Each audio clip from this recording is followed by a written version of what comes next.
boosting our basic health coverage from 9% of the population 7 years ago to over 85% today.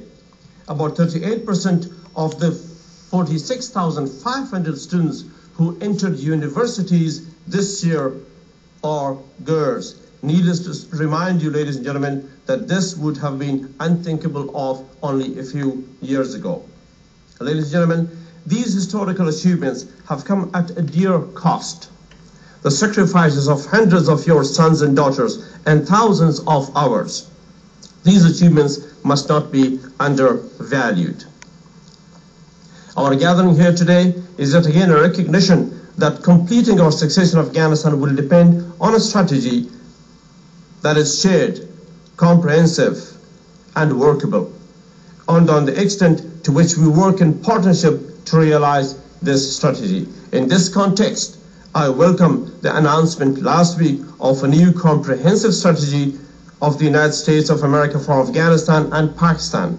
I thank President Obama and his distinguished team, notably Secretary Hillary Clinton, for injecting a fresh, strong, and judicious leadership in the international effort to counter the threat of terrorism and stabilize Afghanistan and Pakistan. I am encouraged by the elements of the new strategy and pledge on behalf of Afghanistan our full commitment to continue working in partnership with the United States and the international community. Ladies and gentlemen, over the next 5 years, Afghanistan will need continued and expanded measures on 4 components of a comprehensive strategy: security, development, governance, and reconciliation.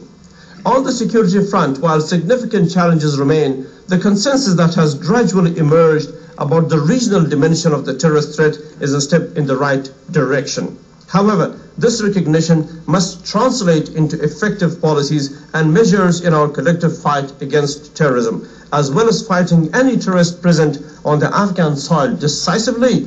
We must no longer tolerate any sanctuaries, networks, and support bases. We must isolate, reform, or remove those entities that may be using extremism to advance any geopolitical goals and suffocate the arteries through which terrorism is sustained. Excuse me. Also in this context, I welcome the growing recognition that without true cooperation from Afghanistan's neighbors, victory over terrorism cannot be assured. The close partnership we have developed with the democratically elected government of Pakistan has become a valuable asset to the regional approach to fighting terrorism. The valuable role played by the Republic of Turkey, a mutual friend of Afghanistan and Pakistan, furthering confidence and cooperation between the two countries, must receive my special recognition at this meeting today. Another urgent priority to ensure success in our common struggle was to revise the methodology of counter-terrorism operations with a view to avoiding the collateral damage suffered by civilian populations. I am pleased to report that recently we have agreed with our NATO allies and the coalition forces on a set of measures to prevent civilian casualties. I am confident that the implementation of these measures will result in greater protection for the civilian population. The Afghan people also expect that any military scale-up will be used effectively to protect civilian lives and to stem the infiltration of terrorists from across Afghanistan's borders. Ladies and gentlemen, as a matter of strategic priority, we will move ever more aggressively toward Afghanization of the security sector through an urgent and decisive increase of the size and capability of the Afghan National Army and the National Police to assume responsibility in the fight against terrorism and to provide security and the rule of law for our citizens. I am encouraged by the greater openness from our international partners towards a demand-led expansion of the Afghan security forces and prioritizing the training and equipping of these forces. Indeed, building up the Afghan security capacity will be the surest most sustainable and least costly way to overcome the threat of terrorism, provide security and law and order to the people of Afghanistan. We therefore urge our partners to translate their goodwill into a concrete plan of investment for the development of the Afghan National Security Forces with an increased sense of urgency. We also have the policy of reconciliation and dialogue in the center of our strategy for achieving peace. We will spare no effort to bring back to Afghanistan and to normal life all those from the ranks of the Taliban who have no association with Al-Qaeda and are willing to embrace peace and accept the constitution of the country. A policy of reconciliation, however, can succeed only if carried out under the aegis of the national institutions of Afghanistan. Ladies and gentlemen, we around this table know very well that sustainable development is the best assurance for our permanent victory over terrorism.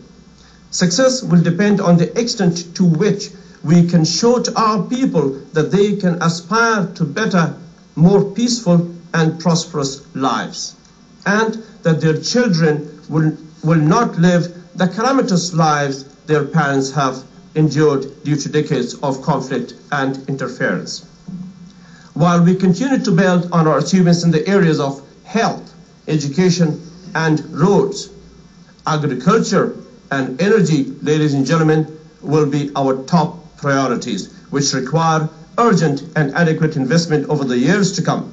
Agricultural development with a focus on water management, farm credit and access to land can easily and rapidly make Afghanistan a self-sufficient country in food production. In this context, we welcome the increased attention duly paid to agricultural development in President Obama's new strategy for Afghanistan. Effective coordination of our efforts at all levels is a crucial precondition for producing tangible results in these and other sectors of reconstruction and development. Building up Afghan institutions to deliver services and guarantee a long-term social and economic development must also be at the heart of our concerns. Ladies and gentlemen, the significance of good governance cannot be overstated. It is hardly surprising that a country emerging from decades of devastation and war will face a rocky path in rebuilding its broken institutions and putting them to the service of the populace. Having said that, the achievements we have had in building up institutions and improving governance at various levels over the past 7 years has been remarkable. This progress, however, is by no means enough. We must continue our efforts for years to come to reach a satisfactory level of governance across the country. The fight against corruption lies at the heart of our focus on improving governance. Consistent with the Afghan government's commitment made in